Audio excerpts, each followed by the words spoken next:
चलिए आज की इस चर्चा में गहराई से उतरते हैं। देखिए, इतिहास में कुछ ही कहानियां ऐसी होती हैं जो आरएमएस टाइटैनिक की तरह हमारे दिलो दिमाग पर छा जाती हैं। मतलब ये सिर्फ एक डूबने वाले जहाज की कहानी नहीं है, राइट? ये तो एक ऐसी ऐतिहासिक घटना है जहां इंसान की असीम महत्वाकांक्षा सीधे तौर पर प्रकृति की खौफनाक ताकत से टकरा गई थी। तो आज के इस एक्सप्लेनर में हम दुनिया के इस सबसे मशहूर जहाज की पूरी कहानी को बिल्कुल बारीकी से समझने वाले हैं। तो ये रहे हमारे आज के मुख्य पड़ाव।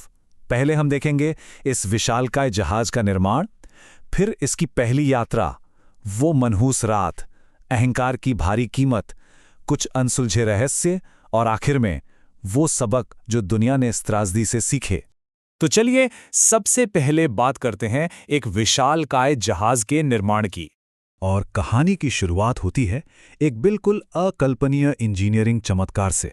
जरा सोचिए, उस दौर में व्हाइट स्टार लाइन नाम की एक ब्रिटिश कंपनी दुनिया का सबसे बड़ा और सबसे आलीशान यात्री जहाज बनाना चाहती थी।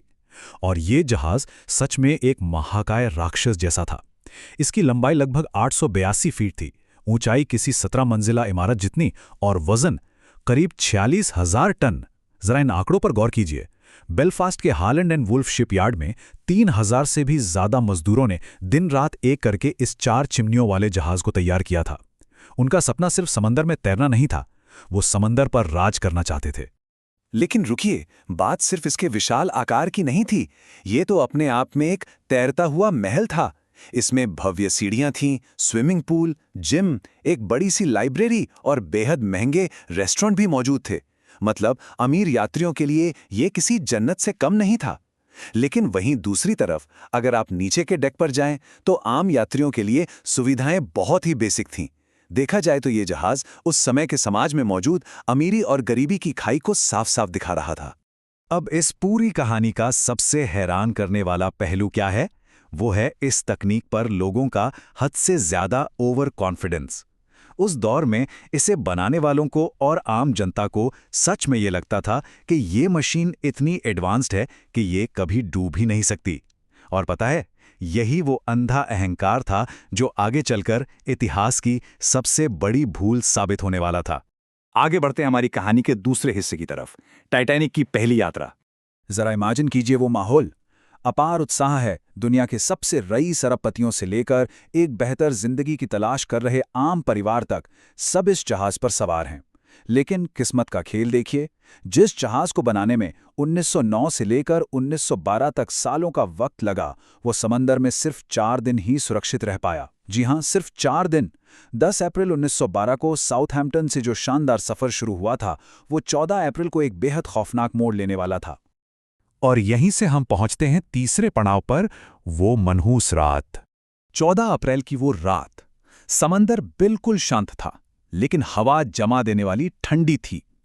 घड़ी में रात के करीब 11:40 हो रहे थे जब क्रू को ठीक सामने एक विशाल हिमखंड यानी आइसबर्ग दिखाई दिया। फौरन इमरजेंसी टर्न लेने की कोशिश की गई, लेकिन तब तक बहुत देर हो चुकी थी। वो आइसबर्ग टाइटैनिक के किनारे से घिसटता हुआ निकल गया और जहाज के निचले हिस्से में एक बड़ा सा छेद हो गया। बस फिर क्या था, अटलांटिक का बर्फीला पानी अंदर घुसने लगा और वो कभी ना डूबने वाला जहाज आहिस्ता आहिस्ता समंदर की गहराइयों में समाने लगा। चलिए अब बात करते हैं चौथे हिस्से की, अहंकार की कीमत। सच कहूं तो इस पूरी दुर्घटना का सबसे दर्दनाक हिस्सा वो टक्कर नहीं थी, बल्कि वो था जो उसके बाद हुआ। मतलब बिना किसी इमरजेंसी तैयारी के इतने बड़े जहाज को समंदर में उतार दिया गया। जरा इस आंकड़े को देखिए। जहाज पर लगभग 2200 लोग सवार थे, लेकिन लाइफ बोट्स में सिर्फ 1100 लोगों के बैठने की जगह थी। ये कोई छोटी मोटी चूक नहीं थी, ये एक ऐसी भयानक लापरवाही थी जिसे किसी भी कीमत पर माफ नहीं किया जा सकता था। और एक बात जो सच में दिल दहला देती है, वो ये कि जब जहाज डूबना शुरू हुआ तो शुरुआत में लोगों को खतरे का कोई अंदाजा ही नहीं था। वो कभी ना डूबने वाले जहाज का भ्रम लोगों के दिमाग में इतना गहरा था कि शुरुआती लाइफ बोट्स आधी खाली ही समंदर में उतार दी गईं। लोग जहाज छोड़ना ही नहीं चाहते थे, और जब तक उन्हें असल खतरे का एहसास हुआ तब तक बहुत बहुत देर हो चुकी थी। उस रात की लापरवाही का जो नतीजा निकला वो सच में रोंगटे खड़े कर देने वाला है। लगभग 1500 लोगों ने उस जमा देने वाले ठंडे पानी में अपनी जान दे दी, और सिर्फ 700 के करीब लोग ही सुरक्षित बच पाए। और मौत ने यहां कोई भेदभाव नहीं किया। मरने वालों में जॉन जैकब एस्टोर जैसे दुनिया के सबसे रईस इंसान भी थे और खुद इस जहाज का डिजाइनर थॉमस एंड्रूज भी वहीं मौजूद था। और इसी अफरा तफरी के बीच एक बहुत पुरानी समुद्री परंपरा भी निभाई गई। टाइटैनिक के कप्तान एडवर्ड स्मिथ, वो आखिरी सांस तक अपने डूबते हुए जहाज पर डटे रहे और उसी जहाज के साथ उन्होंने हमेशा के लिए जल समाधि ले ली। अब आते हैं हमारे 5वें हिस्से पर, मलबे की खोज और कुछ अनसुलझे रहस्य। टाइटैनिक डूब तो गया, लेकिन दशकों तक किसी को भनक तक नहीं थी कि उसका मलबा असल में है कहाँ। फिर आया साल 1985, जब वैज्ञानिक रॉबर्ट बैलार्ड ने आखिरकार अटलांटिक महासागर की अथाह और अंधेरी गहराइयों में उस मलबे को खोज निकाला। और यकीन मानिए, इस खोज ने पूरी दुनिया में एक बार फिर से टाइटैनिक को लेकर एक अजीब सी सनसनी फैला दी। और मलबे के मिलते ही कई पुराने सवाल भी सतह पर आ गए, जैसे क्या यात्रा शुरू होने से पहले ही जहाज के कोयला भंडार में आग लगी हुई थी, जिसने उसकी बाहरी परत को अंदर से कमजोर कर दिया था? क्या सच में आइसबर्ग की चेतावनियों को जानबूझकर इग्नोर किया गया था? और सबसे बड़ा सवाल, क्या आसपास मौजूद कोई दूसरा जहाज समय रहते उनकी जान बचा सकता था? ये कुछ ऐसे रहस्य हैं जो आज भी इतिहासकारों को उलझा कर रखते हैं। अब हम में से ज्यादातर लोग इस कहानी को कैसे जानते हैं? बिल्कुल 1997 में आई जेम्स कैमरॉन की उस ब्लॉकबस्टर फिल्म से, जिसमें लियोनार्डो डिकैप्रियो और केट विंसलेट थे। इस फिल्म ने पॉप कल्चर में इस इतिहास को हमेशा के लिए अमर कर दिया।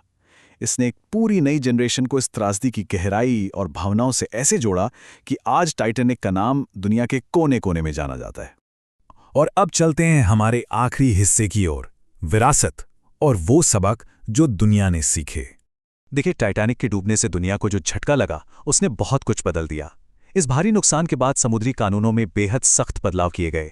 आज हर जहाज पर यह अनिवार्य है कि जितने यात्री होंगे उन सभी के लिए पर्याप्त लाइफ बोट्स मौजूद होनी चाहिए। बर्फीले इलाकों की निगरानी के लिए एक इंटरनेशनल आइस पेट्रोल बनाया गया और हर जहाज पर 24 घंटे रेडियो कम्युनिकेशन को जरूरी कर दिया गया। मतलब उन 1500 लोगों की जान ने भविष्य में लाखों लोगों की जान बचाई। तो अगर हम पूरी तस्वीर को देखें तो आरएमएस टाइटैनिक सिर्फ लोहे और स्टील से बना कोई जहाज नहीं था। ये मानव अहंकार, अपनी ही बनाई तकनीक पर जरूरत से ज्यादा घमंड और एक ऐसी भयानक त्रासदी की कहानी है जो हमेशा हमारे लिए एक चेतावनी रहेगी। ये चीख चीख कर हमें याद दिलाती है कि हमारी तकनीक चाहे कितनी भी एडवांस क्यों ना हो जाए, प्रकृति के सामने हम कभी अजेय नहीं हो सकते। आज के इस एक्सप्लेनर को खत्म करने से पहले मैं चाहता हूं कि हम सब एक बात पर गौर करें। आज हम स्पेस ट्रैवल और आर्टिफिशियल इंटेलिजेंस की दुनिया में जी रहे हैं, राइट? तो क्या आज भी जाने अनजाने में ही सही हम अपनी मॉडर्न तकनीक पर उतना ही अंधा विश्वास कर रहे हैं जितना उन लोगों ने 1912 में किया था? क्या हमने वाकई इतिहास से कोई सबक लिया है? इस बारे में जरा सोचिएगा जरूर।